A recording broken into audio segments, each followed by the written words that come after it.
Hi guys, welcome to AkahandClaire with Claire. I think we're going to be doing that. We'll be like AkahandClaire with Akah, AkahandClaire with Claire. Yeah, so it's just me today again. This is going to be an interesting one, so please get your drinks, get your tea, get your cookies. My husband is smiling at me because we're going to be talking about how our baby Gabby, a 2.7 kg girl, came out of my body.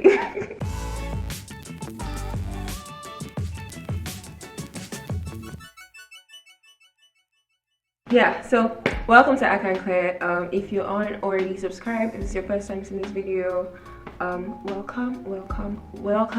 I'm gonna be loud enough for you to hear me at the back, but again, subscribe if you haven't already subscribed. If you like this video, thumbs it up and comment down below. We're going to be talking about my labor and delivery story today. So a couple videos before this, I talked about my hospital bag. I told you I was expecting a girl. She came on the 20th of December 2020. Literally that day that I was dancing, I was like, 9 months, you are 9 months. That was the last day I was pregnant. And a couple hours from that day, from that video, I was literally pushing out my baby. When I was pregnant, I was just like, God, I want this baby to be a January baby because I'm January, my husband's January, Akah is January.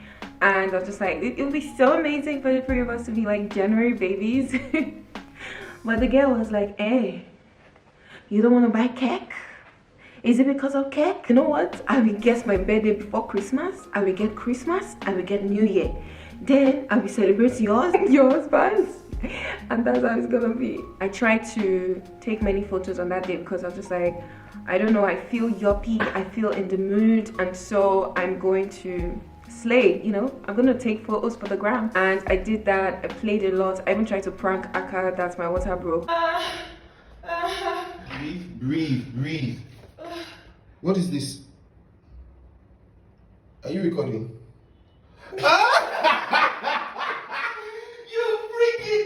Don't you freaking ever do this again! What the flip?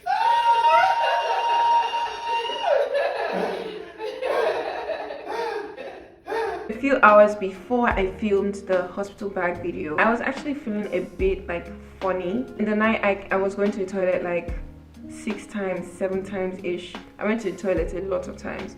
I felt like I needed to pee, and every time I would go to the toilet, it would just be like droplets. What does water breaking look like? Aside from that, I've also like googled what does mucus plug look like. I didn't know that that was my water breaking. I didn't know. I just thought I was just going to the toilet. So that was how the contraction started. I used this app called for contractions to kind of gauge it. Myself and Akah were just like, oh my god, the baby might be coming, you know, because the contractions were painful, but like I could still talk through them, like I could still like do things. So I'll be like and then I would laugh and we'll go back to gisting, our normal gist. So we didn't think it was that serious. Got to a point where the app was like, pack your bags and be headed to the hospital. So, and even at that point I was just like, I don't feel like labor pains. And I watched videos on YouTube where they're saying that first-time parents usually go to the hospital too early, and then they'll ask you to go back, so wait until it's really serious. So I called my doctor and told him that, hey, my contractions are happening every 3 minutes ish, and he was like, pack your bags and go to the hospital. And so myself and Akah packed our hospital bag without diapers, without wipes. I'm sure you know where this is going. But yeah, so guys, we called the doctor and the doctor was like, we should get our asses to the hospital. And all of a sudden, I don't have contractions anymore. I'm getting my skin ready for skin to skin. So.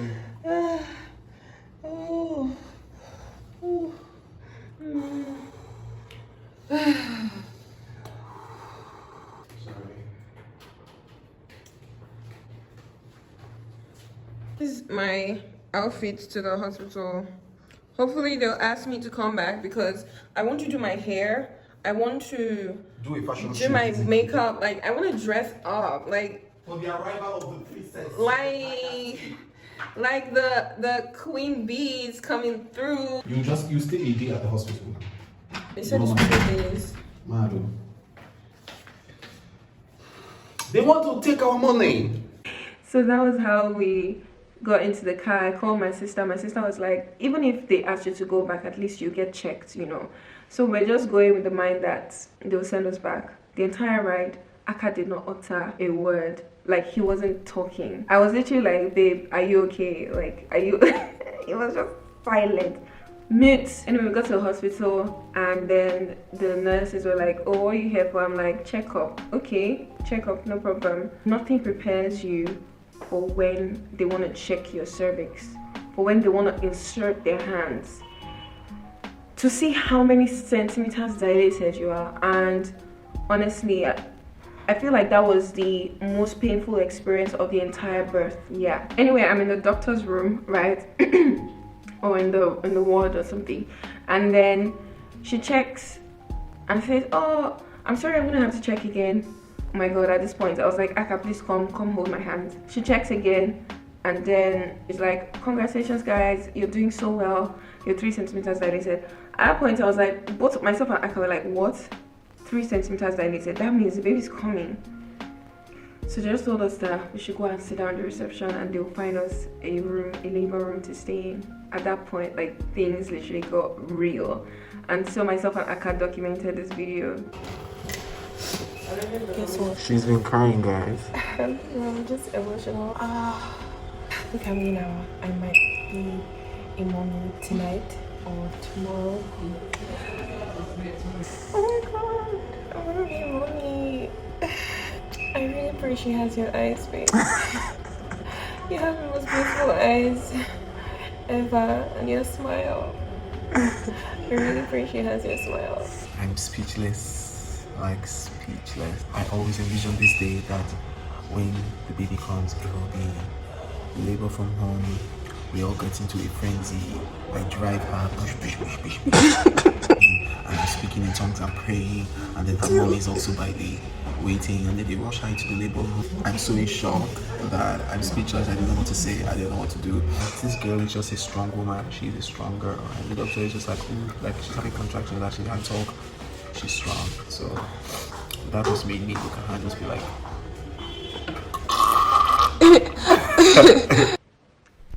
Then I called my mom and sent a message to my dad. A few minutes later, my mom appeared with her gilly and her Ankara, you know, outfit ready. So we got into the room and we were just like, I changed into my outfit.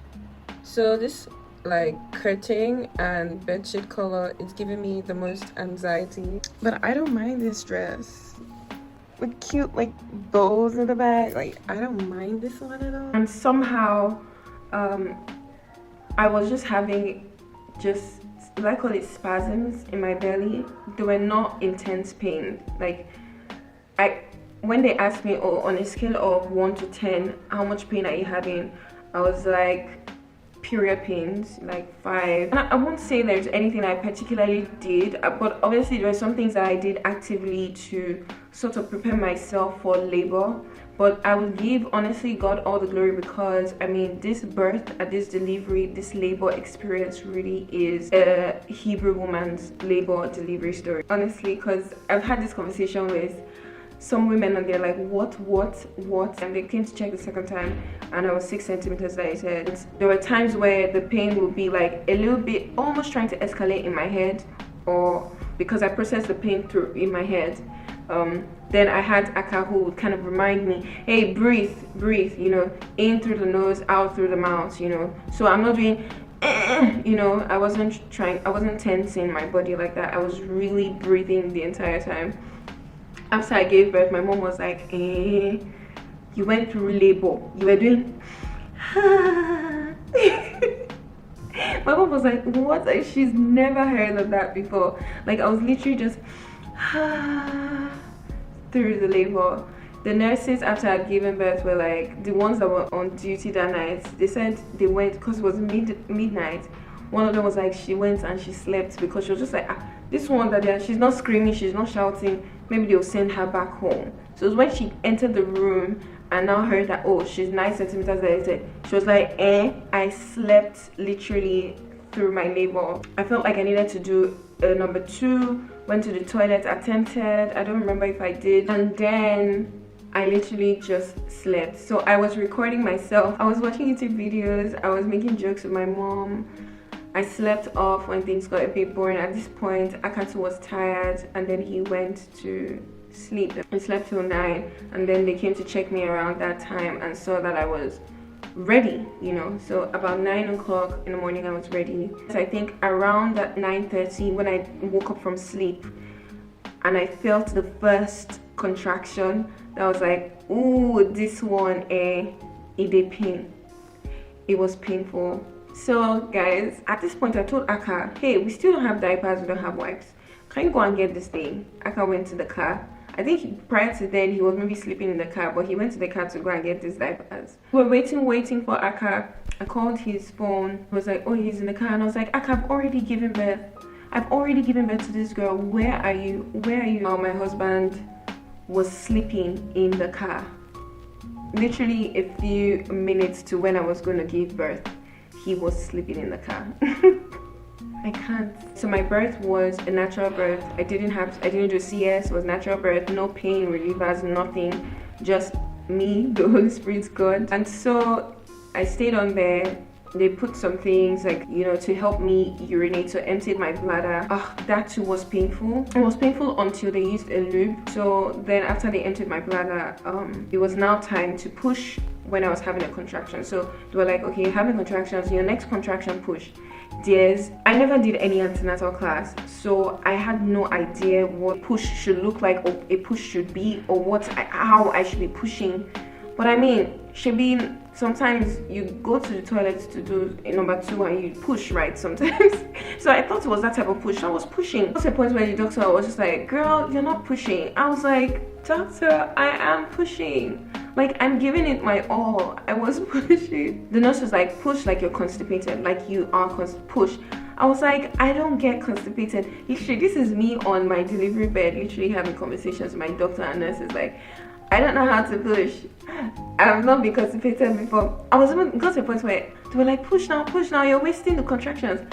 I was like, you know what? I feel like I can't do this. Maybe we need to do a CS because I'm wasting your time, and I feel stressed because, you know, you guys want something from me and I can't give you.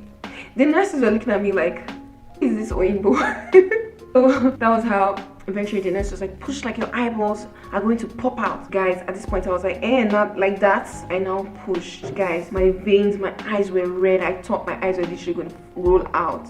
Then they were like, yes, now we can see her head, she's crowning. I was like, okay, now this type, oh yeah, now. So they were like, give us 4 more pushes, and it will be it. And to the glory of God, I pushed like 2 more times and she came out. The second push, I think that was when the doctor cut me. So they didn't allow me tear, and it was something I kind of heard of, or, you know, said before, that the situation is like that. I don't want to tear myself because apparently you can tear jaga. So I was like, if there's need for more space, please cut me open. So he cut me. I didn't even feel the cut. I did not feel the cut. Guys, let me say this again. No pain relievers. I don't know how to tolerate pain normally. So again, I'm not taking glory for anything that happened during this birth. I think it was just God's mercies, because every Saturday, like, my sister was also pregnant during the time that I was pregnant, and we would pray together, and what I wanted was a painless birth. I also had certain requests from God about my pregnancy, and he really answered. So God takes all the glory, and he takes all the praise and all the accolades for this birth. They cut me open, and then I just said, hey, why? Immediately she just came. I literally looked at her past me like this, and I was like, okay, is that it? Like, that's it? So they were like, cough. So at this point now, I was now kind of exhausted, so I just coughed and placenta came out. Akah says there was so much blood. Meanwhile, I'm going to take it back a little bit. When I was now in the theater, you know, so like I mentioned, Akah was in the car trying to figure out, or maybe he went somewhere to figure out how to get diapers and wipes. By the time he came, I was not kind of ready to push. So Akah was in the theater with me the entire time. But when he entered, was staying by my side like this, holding my hands. and that was when the doctor now like put his hand to check me. Like I jerked a bit because I mean it was uncomfortable. When I jerked, Akah literally flung my hand and ran to the door. Like I was so pissed. Like I was just like, oh my god, Akah, are you really going to be this annoying? Please. In fact, I was like, please, Akah, leave. Please step out and ask my mommy to come. Like just go away. The doctor and the nurses were like, please allow him now, forgive him now. So eventually they told him to stay behind my back. So he was with me the entire period. I didn't feel his presence like that, to be honest, because I was really just focused on trying to do what the doctors were saying to me. Actually, they now had to stitch me up. Oh my god, guys, that's the part that really hurts. Later on, we realized that this baby was 2.7 kg. It was definitely possible for her to come out without me being cut, because my postpartum struggles were real. Like afterwards, it was real. I think at the point when they were trying to like stitch me up, I was just like, okay, I did well with birthing this child, but I'm not going to proceed with this stitching if I'm not sedated. Please, yes, sedate me, finish me. Let me just kind of go through a few things that I did to sort of prepare myself. Breathing exercises. Also, if you're pregnant, I would advise that you please watch what you eat, what you're consuming. Make sure that you have someone who is also interested in the health of your baby, because sometimes being pregnant, you kind of run on emotions and you're like, I feel like eating this, I feel like I wanna. Sometimes it may not be what your body needs or what your baby needs. So she has a head full of hair, just so beautiful and so small and so tiny. Akah cried. Guys, this is me 3 months post baby, looking glam, trying to stay cute. If you have any questions, please drop it down in the comments section, let me know. And this is my Instagram, and this is our page Instagram. But anyway, that's it about the birth. So thank you guys for watching. I'll see you in our next video. Bye.